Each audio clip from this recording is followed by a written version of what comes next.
What's up? What's up? What's up, everybody? It's me, Jessica Grace, and we are here live on Back to the Basics. I am your host, and I'm so glad that you decided to tune in today.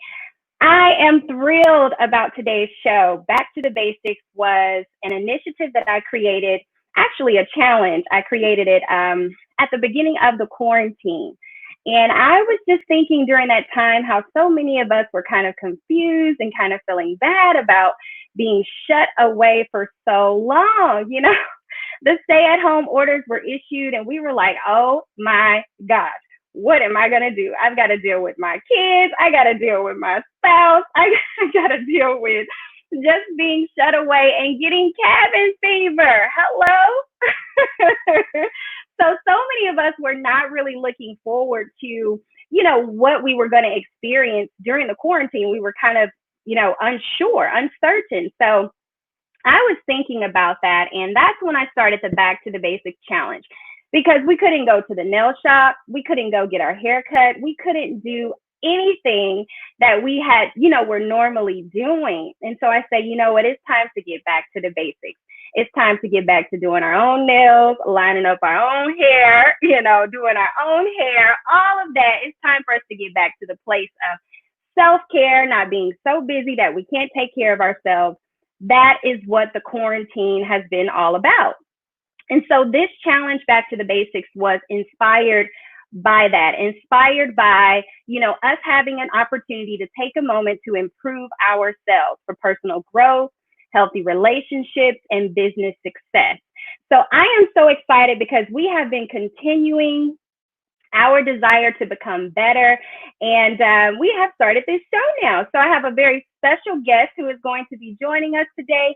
Her name is Pastor Kimberly Crockett, and she's a great friend of mine. She's the pastor of Faith Believers International Church. And she is also the founder of Life Financial Institute. So I am so excited to have her with me. She's waiting backstage. And before we bring her in, you guys, I want you to take a moment to share. We want to get the numbers up tonight. So go ahead and share and start a watch party. This is going to be great. We're talking about faith, family, and finance. We're talking about how to build your faith, how to handle life during a crisis. I don't know about you, but when everything broke out with the pandemic, that was a lot. And then when we dealt with a lot of the situations that we did with the police brutality and the racial injustice, that was a lot. So we have to learn how to deal with our issues during crisis. So Pastor Kimberly Crockett is here to talk with us today, and I am so excited. Let me bring her in from the studio. Hello, lady. Hello, how are you? Good, how are you doing? I am good. Can you hear me well? I'm doing good. I can. Can you hear me okay? Good. I can hear you good. Hello. Good. Awesome. So we already have people in the comments shouting out where they're watching from and letting us know they're here. We're so excited. Hello, good to see you. I am so excited to see all of you who are here tonight. Thank you so much for joining us. So yes, let's go ahead and hop into the discussion tonight. We're talking about faith, family, and finance. Yes. And so we're going to kind of talk from that place. I want to know, for you, Pastor Kim, you're a wife, you are a ministry leader, you're a business owner. And I know you're a woman of excellence. You like to do what you do well. Yes. So let's just kind of start the conversation off tonight with balance. How are you balancing? How do you balance all of the hats that you wear? And what would you say really keeps you balanced and grounded? Yes, so that's a good question. I think that people choose the word balance and they feel like that everything should already just be in order, should just fall in place, that they should have a set time to do everything. But what I have learned is sometimes balance is doing the best you can to make sure that the job is done, to make sure it's accomplished, to make sure that when you go to sleep at night that you feel well with yourself. So how I balance it all is I literally take what I think is most important, put it to the top of the list, and then I add the things that I feel like they're not as important, but I would like to get done. And so that I accomplish as many of them as I can get in a day. And what I do Wow. not, what I can accomplish, to me, becomes balance. It's like, well, okay, well, I only have 24 hours in a day. I only can do so much of these things. So let me decompress, let me unwind. And to me, that's considered balance, because if you try to do everything you want to do in a day, you will not be balanced. And so part of my balance is to realize everything is not going to get done. So that's part of my balance, part of my mental balance. I love that. And I love the fact that the main thing that you're saying is really back to the basics. It's the basics of having a to-do list. Hello. Yes. You know, Hello. come on, we get so excited about new tools, new apps, just all the things that we can do to try to keep ourselves together. Yes. I am an app junkie. Okay.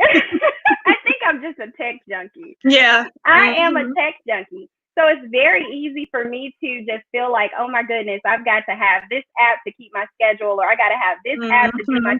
But at the end of the day, we just have to have a schedule, right? That's right. We just have to have a to-do list. So being a business owner, do you have some type of support with managing your schedule and managing your clients? How does that work? Absolutely. I thank God for technology, so that there are apps that can help us maintain everything and get things done. So I use apps, and then I also have an assistant. So thank God for apps and assistants. So I have an assistant that helped me keep things balanced behind the scenes.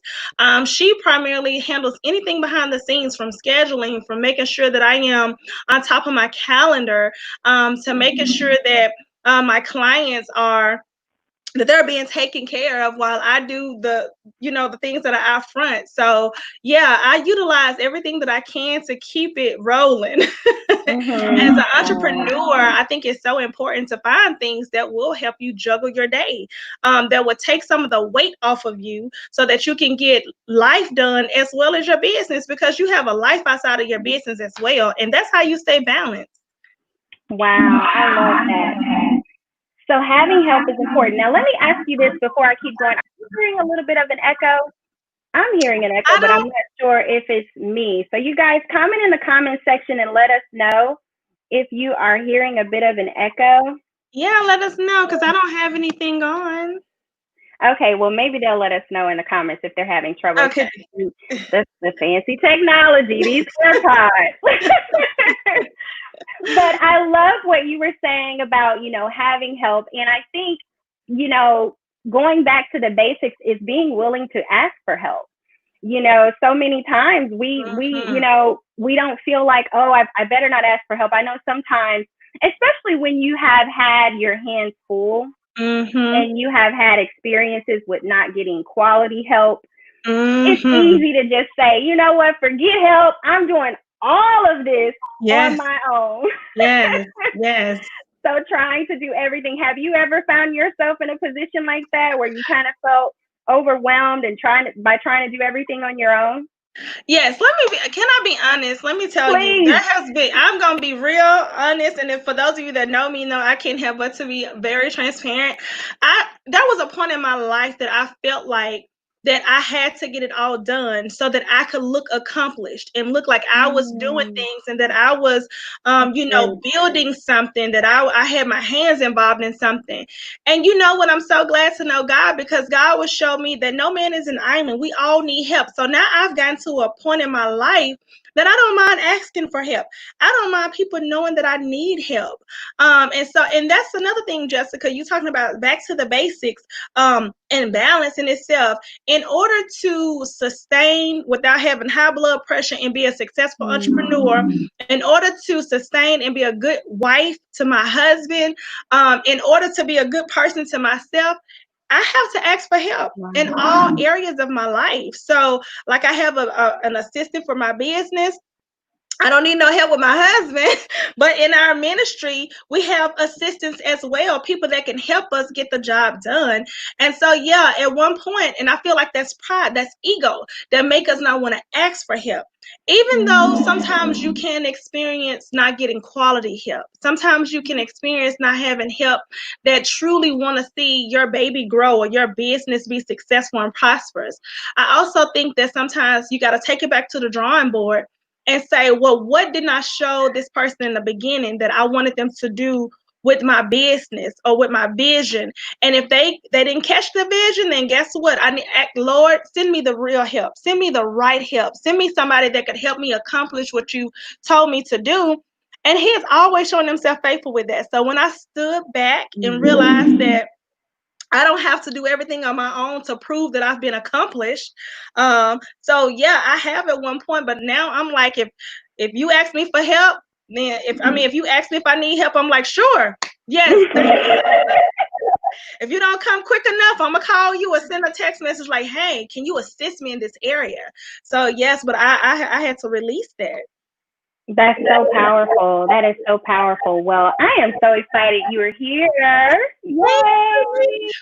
I am so excited too. Thank you for having me. You guys, we have some of the very best conversations. So Brenita said that there is an echo. Is your hubby nearby with some headphones, sis? Or do you have some headphones? He is not here. Oh my goodness. Okay, no problem. Well, if you have some in reach, I can kind of stall a little bit and let you grab them. But there are some headphones. Do you have headphones? I think I have some somewhere.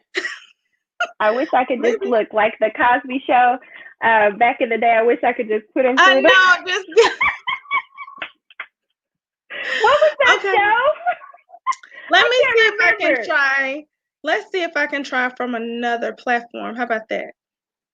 You want to see that? Somebody said it's my side. Maybe I need to take my headphones out. Yeah. I don't know, and I'm afraid. Because then I have to change my audio settings. Anyway, let's just keep going. We're gonna do the best that we can. You have to. So if your echo is there, you can't take your headsets out, your earpiece. I can. Let me try to. Let me see what I can do real quick. I'm trying to find my. I'm trying to find my my case, my AirPod case. If you saw my desk, you would be like, Jessica. Give us a second, everybody, while she get her headphones together. Well, anyway, let's just take a quick commercial break. How about that? And don't go away. Yeah, you guys, hang on right there. We're going to take a quick break, and we will be right back.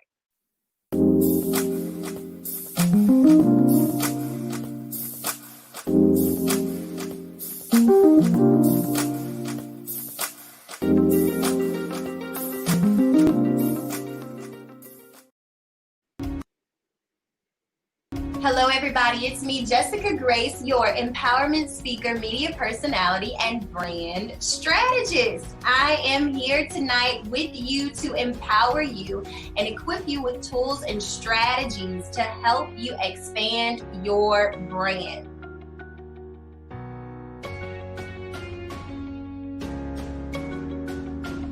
The wait is really about what do you do in those seasons while you're waiting on the promises of God. It's meant for us to be productive, not to just stand still and sit on the sidelines, but there is something God wants us to work our time, work our vision, work our plan. There are things that we can be doing while we're waiting on that thing that we've been praying for.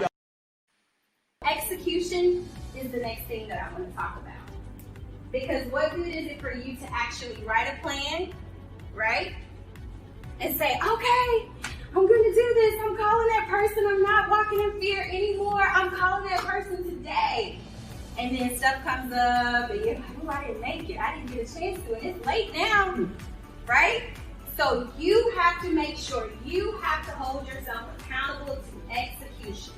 You have to challenge yourself to move beyond every obstacle that will come up in your way, every distraction, every naysayer, every voice in your own mind that says, are you sure you want to do this? Do you really think you can do that? You've got to challenge yourself to come against all of that, to rise above all of that, and actually execute your vision.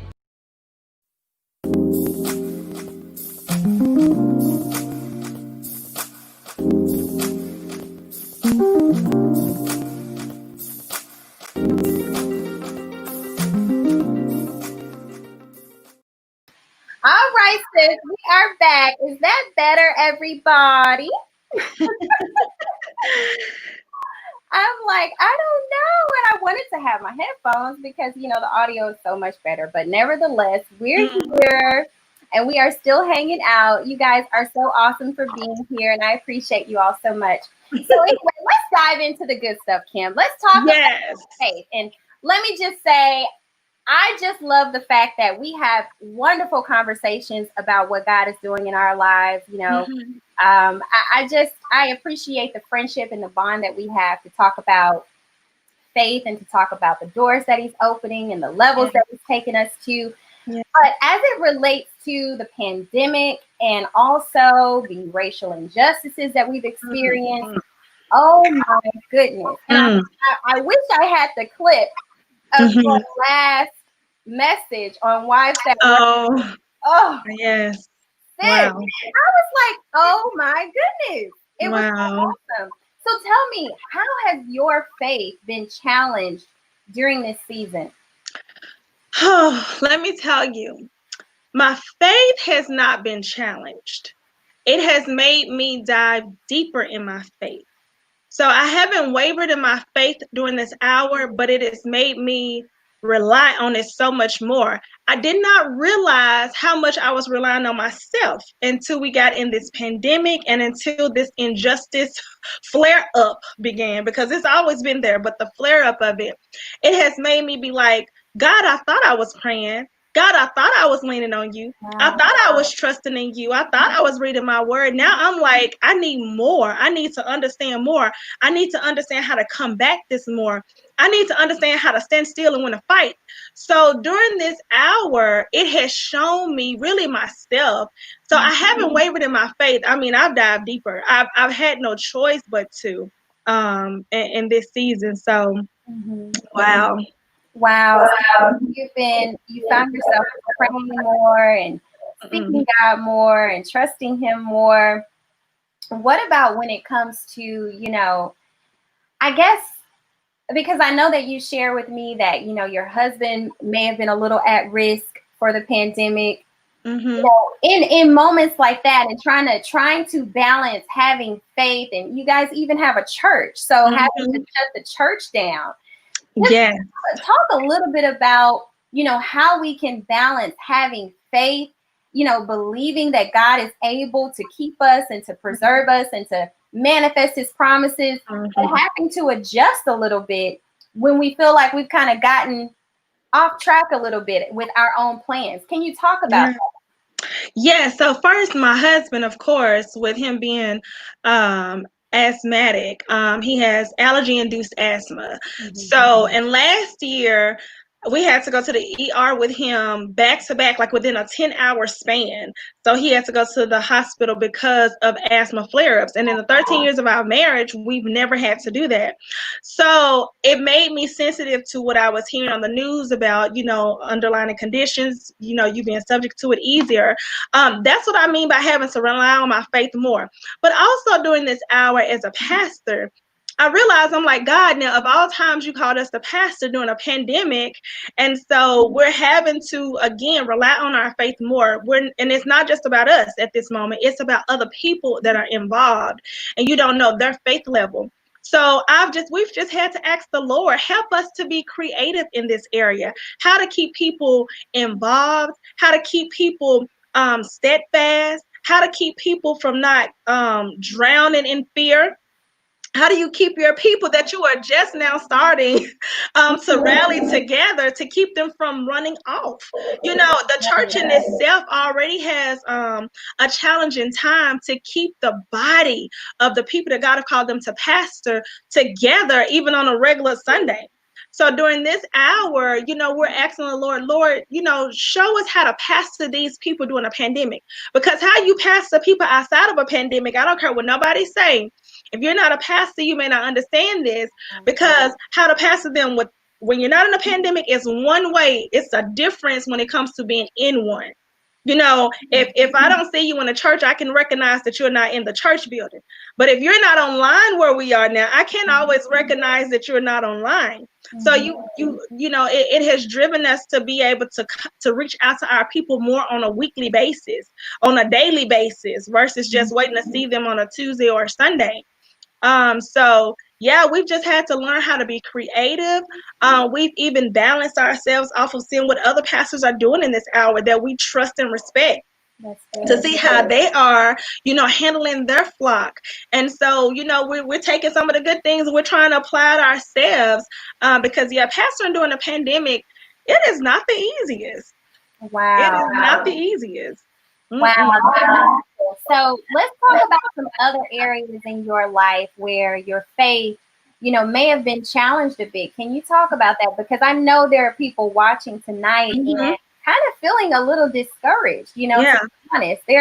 There's so much uncertainty going on right now. Mhm. And so Mhm. I wanted to bring you on also so that you could definitely have an opportunity to minister and to share, what Yeah. God is speaking to you, and how can people increase their faith and build their faith Mm. during a time of crisis. Man, Jessica, listen, if I had enough time to tell every story of how my faith has gotten built, this show would last to tomorrow. But I want to go back into just thinking about something that I have shared with my wives that worship, Ladies Position for Marriage ministry, about the fact of my husband and I trying to conceive children. That is challenging, right? It's challenging as a believer, as an evangelist that have gone around lay hands on people that have prophesied babies to people, while I'm still waiting on the Lord to bless me with with my husband's seed. But you know what? It's been challenging, if I be honest. Sometimes if I'm at a baby shower, people may not understand. Like, sometimes I'm like super excited and happy, but then there are moments that I'm like, well, Lord, I can't wait for my time. And so as a believer, I have to pull my faith up to a level where I can truly be happy for somebody, where I can truly say congratulations to somebody. I'm just trying to be honest to help somebody. And so I'm like, as a believer, God, I am called to encourage. I am called to be honest with people. So help me so that I can continue to be a good friend, a good pastor, a good evangelist. And so there are moments that when I think about if my faith is shaken, I ask the Lord to remind me of his promises being yes and amen. And it's not depending on what that promise is, because he promised me that, right? And so I believe as believers, as Christians, as people, what we have to realize is that you have two options here. One is you can sob and rely on your flesh and have pity parties all day long. Or the other thing is, number two, is you can literally grab yourself and say, you're going to stand on this faith that you talk about. You're going to stand on this faith that you trust God for. You're going to stand on this faith that you have seen him work miracles before for other people as well as yourself. You have that two options. And I think just as people, too often we are willing to give up so easy. But the truth is, Jessica, we all could wallow in something. We all could sit back and say, Lord, why me in something? It may not be finances for you. It may not be infertility for you. It may not be family issues for you, but it may be your health. And you're like, God, I'm seeing somebody perfectly fine walking around with good health and strength, but here I am struggling. You have two options. One is you can continue to dwell on that. The other thing is you can say, well, God, guess what? If you did it for them, I know you would do it for me. You did it before for me. So we have two options, people, as believers, and I choose option number one. For me, option number one is relying on my faith. I have no choice, because if so, I wouldn't be no good to anybody or myself. Wow. Wow. That's powerful. Wow. Wallow in it or prevail from it, or Yes. be propelled from it, Yes. wallow in it or be propelled from it. And that's powerful because it's the truth. Yeah. We have the power to, like they say, take the lemons thrown at us and make lemonade. Yes. Yes. Delicious. Yes. And I love that. I love how God has gifted us with so much creativity. I know for me, I'm like, okay, going through this situation, how are we gonna monetize this issue? Right. Exactly. Exactly. Monetize this. So just moving into family and building healthy relationships. I know that you've had so many personal experiences yourself, and you shared some of the experiences in your most recent ministry on Wives That Worship on your live. We're talking about, family and the power of family, and what God's design is for family. Can you talk a little bit about how important it is for families to come together during this time, and knowing your place and learning your significance? Talk about that some tonight. Yes, I think that it's so important. Like, I'm a family person, and I like, literally, I am a family person. I believe in making sure that I stay connected. My mother raised me and my brothers to stay tight. And so, and we make it an effort to stay tight. We make it's intentional for us. It's not an option for us. And so I believe that at this hour, we need family.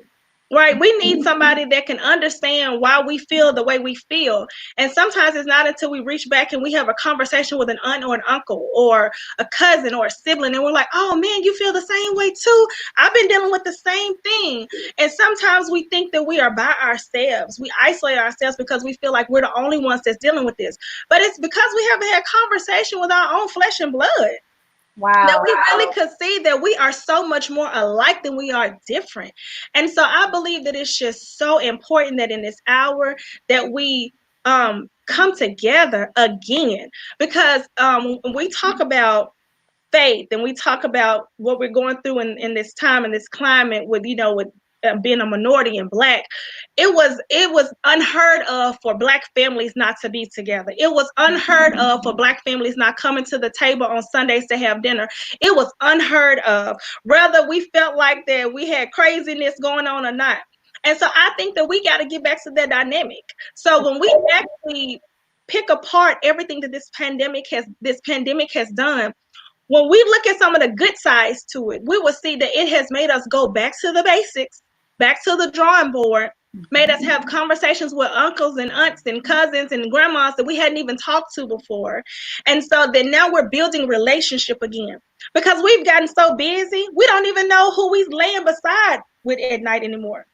We've gotten so busy, we don't even know what our favorite thing to do is anymore. We've gotten so busy. So I just think it's so important that we become unbusy so that we can spend time with family. It is so important to spend time with family. God ordained the family first. Before he ordained any church, before he ordained any business idea, although he did lay a business aside, we'll get to that later, but he ordained the family first.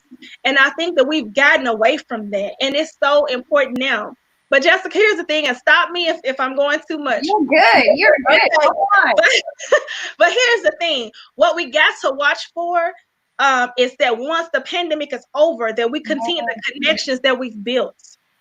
Because when we're in a sensitive climate, when we're going through something, we can cleave to each other then. But as soon as things go back to normal, our normal should not be what we just did before we came in this pandemic. So if you've been spending more time with your aunts, your cousins, your nieces, your nephews, your children, your spouse, you need to continue to do that.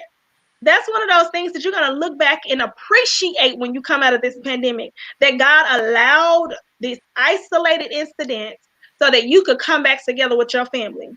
Some of us have gotten away from God. This pandemic has allowed you to get back into fellowship with God the way it was supposed to be. And so I just think that we got to make sure what we're doing now, we continue to do that even afterwards. Wow, that's powerful. That is so powerful. And I think that applies to every practice. Every practice that we have embraced during this time of shutdown, during this time of pandemic and crisis. Every new practice that we have embraced, healthy practice that is, to help us to maintain and to manage this time of uncertainty. I think it is important for us to adopt those same principles. For instance, and we're moving into finance. For instance, a lot of us were so afraid of what the financial situation was going to look like from this pandemic. We didn't know we were going to get blessed with all the extra blessings. Yeah. You know. But at first, so many were like, okay, let me hold my coins. Let me not spend here. Let me go buy up all the tissue. Right. Oh.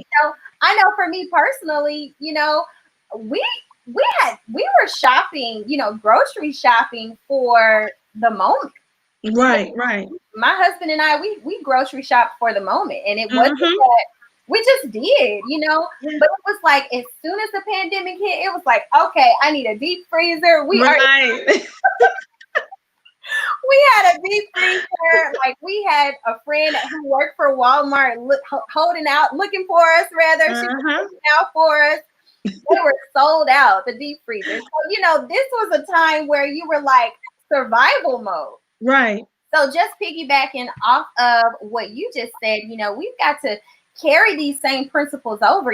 Don't just live in the moment, but plan for the future. Plan for what if. Plan for hardship. Plan for hard times. So coming on into finance, what are some tips that we can, embrace to maintain a good financial balance, financial management? What are some good tips, some things that we can be doing to prepare for times like this? I want to say that I would think that this hour has shifted our mindsets to think outside of the moment.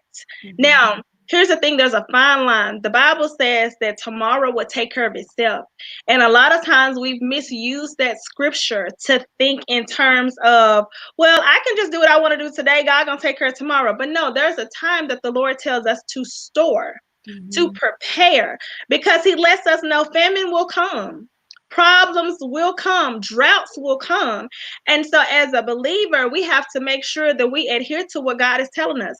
There are ways to prepare. First is going to be your mindset about finances. I want to say that again. Your mindset about finances. If you disrespect the money that you receive, you will spend it quicker than you receive it. If you spend money today, yes, yeah, you have to respect your seed. You have to respect your money. I'm going to use it just like this. If you tithe, if you're a tither, and if you give your tithe, and if you found that your church was mishandling your tithes, you will get upset because you'll feel like my seed is being mishandled. You'll be like, y'all are not paying attention. It's the same way with your 90% remaining that you have. If you do not respect it, you will mishandle it. You need to be mad at yourself. So first is a mindset around how you respect your money. If you get up and clock in every day to the job, you need to have some type of plan, some type of budget in place so that when you get the funds in from your job, your 9 to 5, or from your business, that you can say, okay, this is what I'm going to make. This is what I've received. What am I going to do with this? So many times we plan with our finance before we get it. So some of the basic tips is a change of mindset over your money. Respect it. Number one, you want to respect it. You don't want to love it. It's a difference when the Bible says that the roots of all evil is the love of money. So if you love it, that's the root of evil. But to respect it is wise, right? You want to respect what God gives you in your pockets, what you steward. He blessed you with it. He said in Deuteronomy 8:18, he says, I've given you the ability to obtain wealth. So he's telling you, I've given you the power. And he says, remember me with it. That's what the word of God says. Remember who gave that to you. So a different mindset. Number two, take it back to the basics. I'm using the name of your platform. That's beautiful. Listen, take it back to the basics. That means get you a notepad and a pencil. Write out your bills. Write out what's coming in and what is going out. So you would know how to truly survive. So that you would know how to monetize your money. Number three, do not live above your means. What does that look like? That means that, thank you. Not living above your means that you are not living check to check. If you are living check to check, I'm not talking about during this pandemic. I'm talking about if you was living from check to check before this pandemic. Check to check means that you are living above your means. That means that your money is gone quicker than it's coming in. That means that you are overworking yourself to pay a bill. No, We want to get out of that mindset of thinking that what we wear shows what we have. No, it does not. I would rather, Jessica, and I promise you, this shirt that I got on, don't let these sparkles fool you. I got this on clearance at Macy's for like $12. $12, right? My best friend did my hair. I did my own makeup. And it's not because I cannot afford to do some of these things myself or to not shop on a budget. Right. But I respect the income my husband brings in his house. I respect my hard work and labor that I contribute to my household as an entrepreneur. And so because of that, I write down bills. I write down the money that we bring in, and I write down, number 4, what we are going to save. Wow. You must write down what you want to save. If you want to save $25 a pay period, stick to it. Because what we would think is that $25, that ain't nothing, I can do it. And then on the third week that you didn't got paid, where you supposed to have $75, you didn't dibble and dabble into it because your mindset has not changed yet to think saving. So we have to save. And I don't care how little it is, you want to start somewhere. So again, you're going to have to respect that money. You're going to have to change your mindset, write down what you bring in, what's going out. And then my last thing that I want to say about the little tips, if you need to, now listen, don't get mad at me, y'all. Don't log off after I say this. But to save for your household and for a peace of mind, because Jessica, living above your means causes stress, high blood pressure, depression. It causes all of these things. So if you need to shut off Netflix in order to have a peace of mind at night, shut it off. If you need to let go of Hulu to save money, do so. If you need to decrease in the speed in your internet because it's a little bit above your means, do what you have to do so that you would not be stressed out over bills that you want, so you won't not have a savings account. I want to say this. Shame on us. Shame on us if we are depressed because of bills that we've created. Shame on us if we're driving around in things just to make people think we have something that we know we cannot afford. Shame on us if we're buying clothes just to make people think, oh, they got it going on, when you know that you're like, I got to take this back. I can't take this tag off. We have got to get to a point where we respect our finances enough to where we are not going to just splurge it and just not know what we've done with it at the end of the day. Wow, that's powerful. That's powerful. Don't live above your means. How much are you going to save? Such powerful tips on budgeting and managing your money. So when you talk about, you get to a place where you understand, what your money is worth, you respect your money, you are aware of your income and your expenses, you're not living above your means, and you are saving. After that, just give us just a few tips. I know that, you charge for this. So we're going to send them to the website. But give us a few tips on growing your money, because I remember I was in a workshop at your church and you talked about some amazing resources and ways that you can grow your money. Can you share just a little tinge of it tonight? Yeah. Absolutely. I'm going to tell y'all something. I know a lot of times if we're not used to talking about finances, then it kind of can seem a little boring. But I want to tell you something. This pandemic should make you be like, I need to know what I can do so that if this crisis comes up again in the future, my family and I are prepared, that we are not just scrambling for survival. Some ways that you can actually save money is, again, you want to open up an account that is not connected to your day-to-day account. That's one of the best ways to save money. You may have heard that before, but may not have actually taken it into practice or into action. So if you know that your main bank is Regions Bank, you know that if there's not a whole lot of credit unions that you may like, Southern Security Credit Union in your city, one of the things you may want to do is start putting your savings over there so that you won't have instant access to it. Don't get a pay card or a debit card to go to it, so that way you won't have access to it as quickly. Number 2, another tip to use that is very, very affordable is an IRA. is an individual retirement account that, people can go and open up with as small as $250. That $250, you can continue to add to it every month, every pay period if you want to. Now, the IRS does cap what you can contribute to it depending on your age, but it's like a few $1,000s, and that way you actually get to get a tax break, because you get to use it as instead of income, it's used as a savings. So for example, if you make $50,000 a year, you don't have any dependents, you're gonna owe back.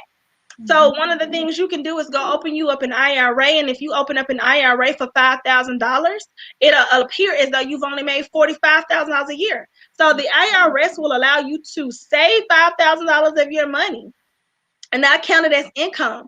That's something that you can go to your local bank and you can start today, well, tomorrow, for $250. That's two things that you can do in order to start saving money, to start seeing it increase, to start seeing your harvest, to start multiplying. And then sometimes, hey, you may want to, again, go back to the basics and get you a little jar in your home where you start saving coins. If you still use cash, whatever coins you have remaining for the end of the day, put that in a jar and don't touch it until the end of the year, or have a goal with that. And sometimes put a little bit more than some coins in there. Put $1, $5, whatever's left in your pocket at the end of the day, so that you can start saving. You can start seeing the fruits of your labor. Wow. And you'll be like, I didn't even know I could accomplish this. So yes, take advantage of an IRA. That stands for an individual retirement account. There's two different kinds. There's the traditional, and then there's the Roth. The traditional is you're going to pay your taxes on the back end of what it grows to, say in 5 or 10 years. And then their Roth IRA, you only pay the taxes on the front. So whatever you put in then, that's the only taxes you're going to pay. So it will not count as income. So those are good ways for you to start saving your money. I love it. Well, listen, you all, I want you to put your comments in the comment section. If you have any questions, we are here to support. I'm going to take a quick second right now to look in the comments and see what we have going on. So many people watching. I'm getting so many alerts on my phone and here. Oh, well, hello, everybody. And it's really kind of unpredictable looking at the numbers on the screen, because it just seems different looking at the numbers on the screen versus on my phone. So, Pastor Kim, before we move forward and while we're waiting on those who have questions to put them in the comments section, what are your upcoming events? Do you have any upcoming events or special promotions going on right now with Life Financial? Talk to us a little bit about what's going on with you. So I am so excited. Tomorrow, Jessica, I will actually be on this platform for Juneteenth, where I'll be the Black entrepreneur finance coach to support and talk to our community about how they can save money, how they can manage their money, and talking about how, wealth is health. And so I'll be doing that tomorrow at 11 a.m. Central Time. And that's on Instagram. The company is called Athletes and Artists. And so I'm so excited about that. And then as far as on my business side, I am offering a promotion now because of the pandemic to people that need credit restoration, that needs to repair their credit, that wants to increase their scores or clean their reports, and everything I do is legal. I've actually decreased my price from like $100 a month to now they can get 2 months for free. So I've done that as a way of giving back to the community, from like actually taking $200 off of the service, and that's going to run through the rest of the year. So that's something that I'm actually working in now. Can I tell you something? My business has doubled during the pandemic.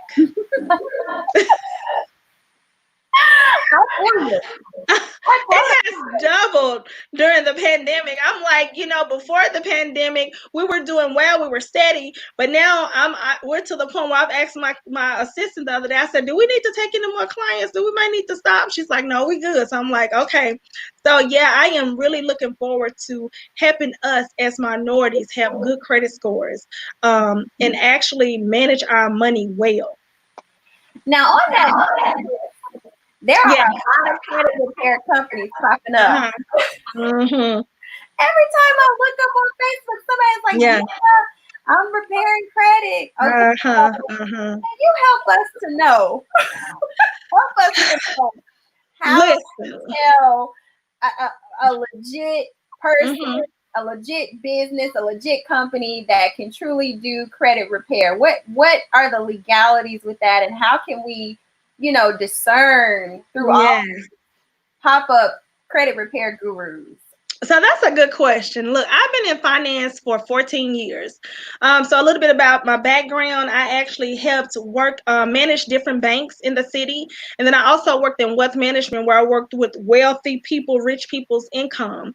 And so I actually have my background in finance. And then as I launched out on my own business in 2015, I started to notice that money that I was managing, they also was like, I need my credit fixed too. So I end up adding that service on like year 2 of my business. So one thing that I would say is everything about my business, all legal. I'm licensed to do what I do. I understand credit reports is not just about scores. So one thing that you can look for, those of you that are like, okay, I see somebody now saying they got a credit business. How do I know if it's legit or not? One thing you can look for is if they say things like, if anybody want to start a new business and want good credit score, say me. When you see things like that, that does not mean that they're a credit company. What they are is pretty much like a pyramid. And it's like, instead of them, it's like initially they start off trying to get people to improve their credit scores, but it ends up being as long as you get more people up under you to sign up for the business, then it stops being so much about building your credit and it's about building your team up. And so those are the things that I would steer clear from. I'm gonna just be honest with you, because they are not educated when it comes to credit. Now, I don't work with a third party company.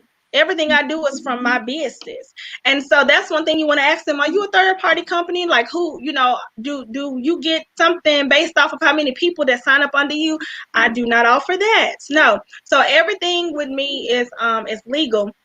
And then also, if they tell you to go and file a police report, it's not a legal company. Yes, that happens. Number 2, oh yes, they'll tell you to say you never, had that AT&T bill, so go file a police report for fraud, like that. No, we're not gonna do that. Number 2, this is what I get a whole lot. If they say, well, I'll put you on my credit card. I'll put you on my credit cards and you can be on my lines. That's another thing that you want to steer clear from, because what they're doing is they're making it seem like you're an authorized user on their card.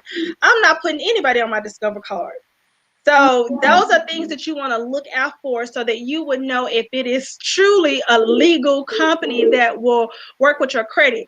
And when you got people working with your credit, they know your social, your date of birth, they know your home address, they know everything about you besides your blood type. So you want to be careful with who you sign up with. That's awesome. That is so powerful. And it's just reminding me of, when I was a little girl, when my brother and I both, when we were kids, my mom, we didn't know our social security number, sis. Like, we were probably in high school. Nobody's in college. I'm going to be honest. I believe it. And the teachers and the counselors and everybody would be, what's your social? I don't know my social security.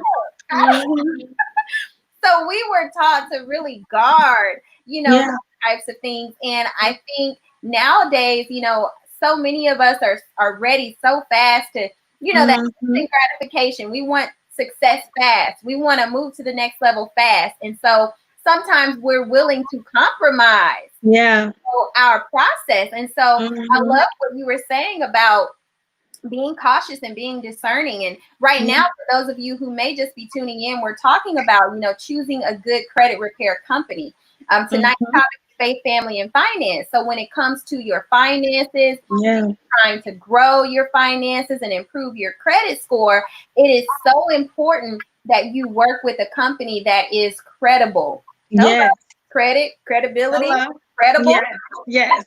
So we have to make sure that the people that we're working with are truly skilled and not just bootlegging. Exactly.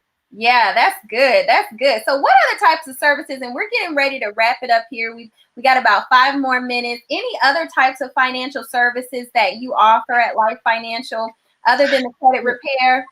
Yes, absolutely. Let me tell you, credit repair is like I do it to help. You were like, credit repair is like. I do it to help, but it was the last service that I offered in my business. So I really am passionate about helping people manage their money and manage it well. I am passionate about seeing people budget well. I'm passionate about seeing people create a retirement plan for them and their family to have enough life insurance, to have adequate life insurance so that when they expire, their family is not starting a GoFundMe. So that's what I am really passionate about, is making sure that people have it all together. Holistically, what does your financial portfolio look like? And so that's what I'm really passionate about. I am licensed to sell life insurance and health insurance. I've been licensed since 2007.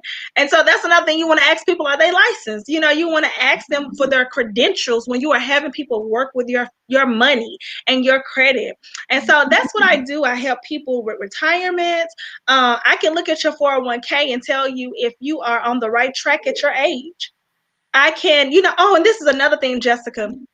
As an entrepreneur, a lot of people don't have retirement plans because you are your employer. So you don't have access to that group life insurance, to that group health insurance.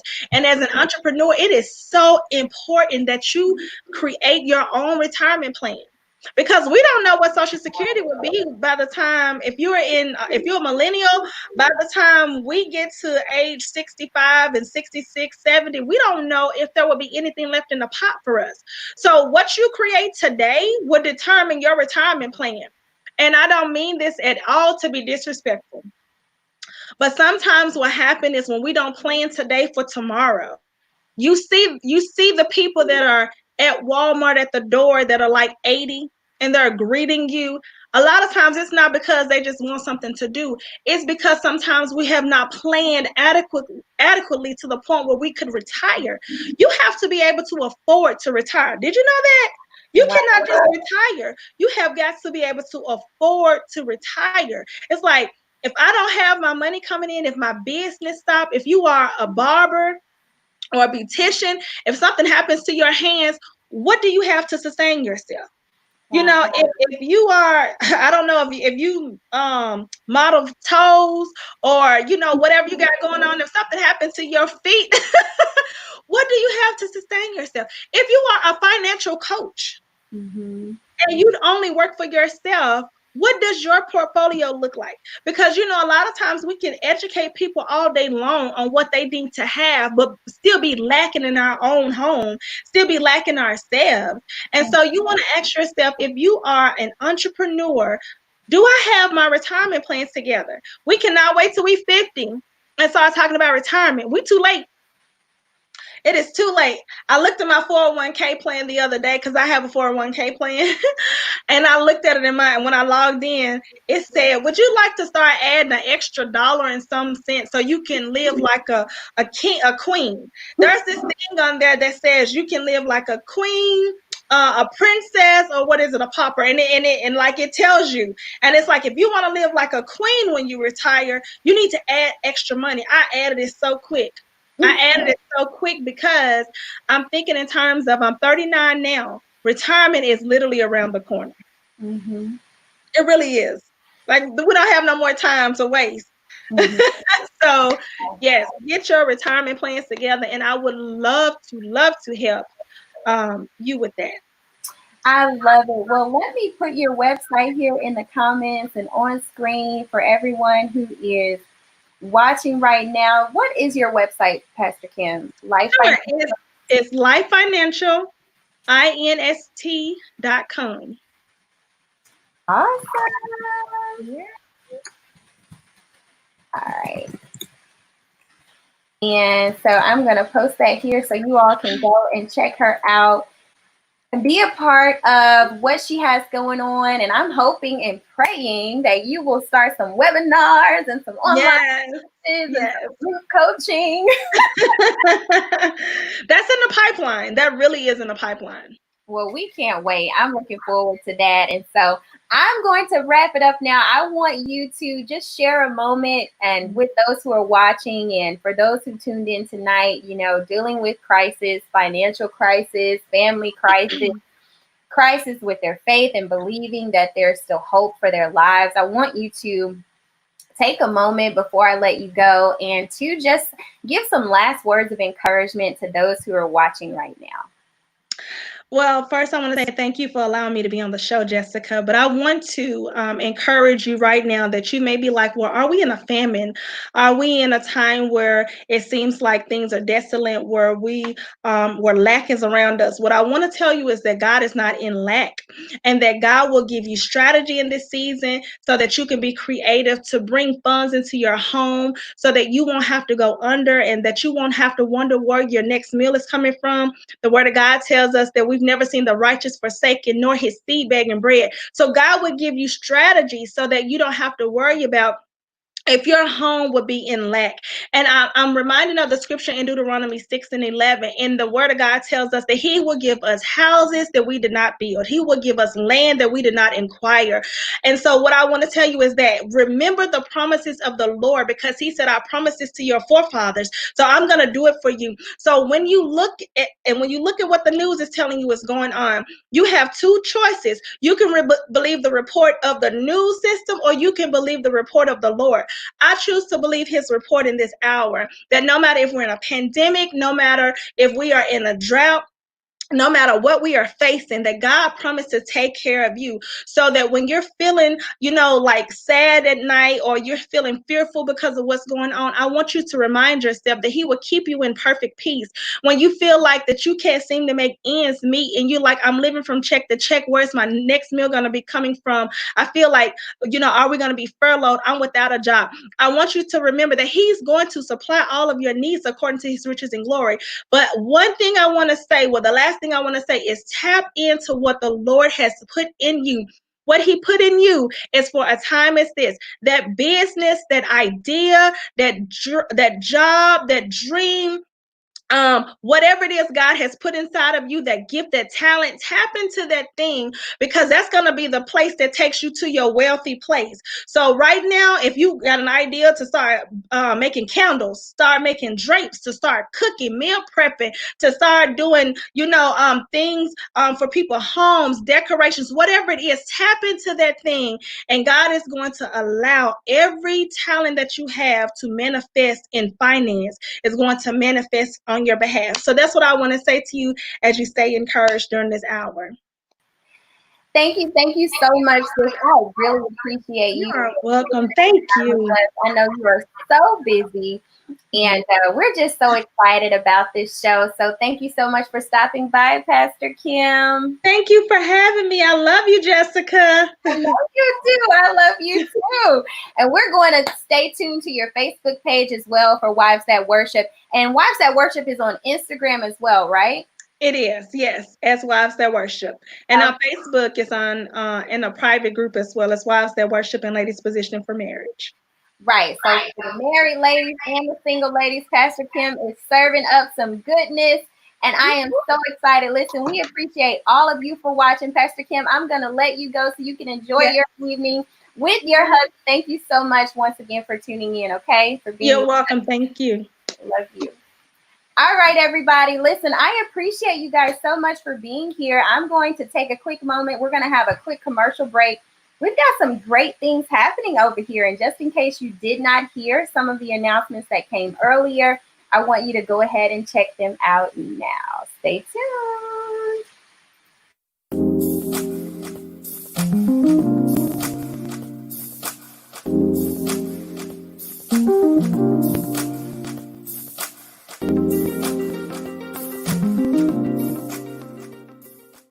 Hello, everybody. It's me, Jessica Grace, your empowerment speaker, media personality, and brand strategist. I am here tonight with you to empower you and equip you with tools and strategies to help you expand your brand. Walk the Wait is really about what do you do in those seasons while you're waiting on the promises of God. It's meant for us to be productive, not to just stand still and sit on the sidelines, but there is something God wants us to work our time, work our vision, work our plan. There are things that we can be doing while we're waiting on that thing that we've been praying for. Execution is the next thing that I want to talk about. Because what good is it for you to actually write a plan, right?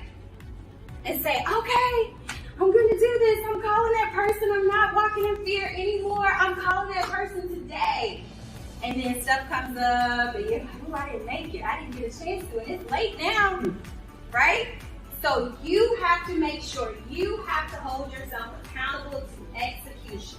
You have to challenge yourself to move beyond every obstacle that will come up in your way, every distraction, every naysayer, every voice in your own mind that says, are you sure you want to do this? Do you really think you can do that?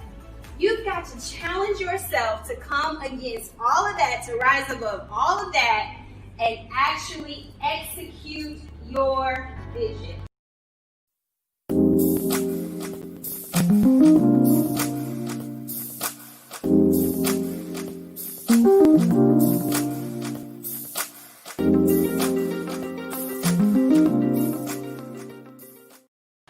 All right, y'all, I am back. It's me, Jessica Grace. I hope you enjoyed today's show. I am so excited. It's so good to see you guys here in the comments, hanging out with us. You guys are one of a kind. Listen, we had an amazing time with Pastor Kimberly Crockett, and she was talking about faith, family, and finance, handling crisis as a believer. We have all been through so much recently. We've had the pandemic outbreak, and so many of us have been affected, maybe even lost loved ones, had loved ones who caught the virus, and just so many challenges have occurred during this time. And then we're dealing with social injustices and things that we are trying to fight to see change, racial injustices, and we're trying to do what we can to bring change about. So I want you to stay encouraged. I don't want you to be fearful or, feeling like, God has forgotten about you, or feeling hopeless in the situations that you're in, but remain encouraged, okay? Because God has not forgot about you. Everything you've been praying for is going to come to pass. And just because we had to take a little reroute, you guys can't see my hands, a little reroute, we had to go a little different direction than what we were intending for 2020. That doesn't mean that God has changed his mind. That does not mean that God has decided to count us out. It just means that God wanted to add a little more fuel to the fire. He wanted to pour a little bit more gasoline on this big blessing that's about to blow our minds. So you stay focused, stay persistent, stay consistent, walk in a spirit of excellence, and do all that you can to live your best life.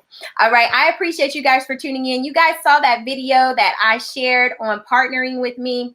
I am so excited because my partner program is active.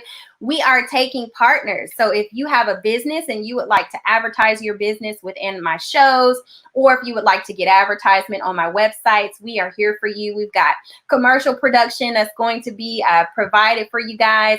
We have so many awesome resources where we're going to promote our businesses. So if you want to become a business partner, a sponsor for my shows, a sponsor for my brand, listen, partner with me. If you don't have a business and you say, hey, Jessica, I love what you're doing. I just want to sow a seed. I just want to plant into some good ground and see you soar. Hit me up. I'll let you know all about that and the good stuff that you're going to get by being an everyday people partner. So I appreciate y'all for tuning in tonight. Don't go anywhere. I might be coming back in just a little bit, Can't let these lashes and stuff go to waste. But there's something else on my heart. So I might come back in just a little bit and share this word with you guys here soon. Y'all have a wonderful night. Take care.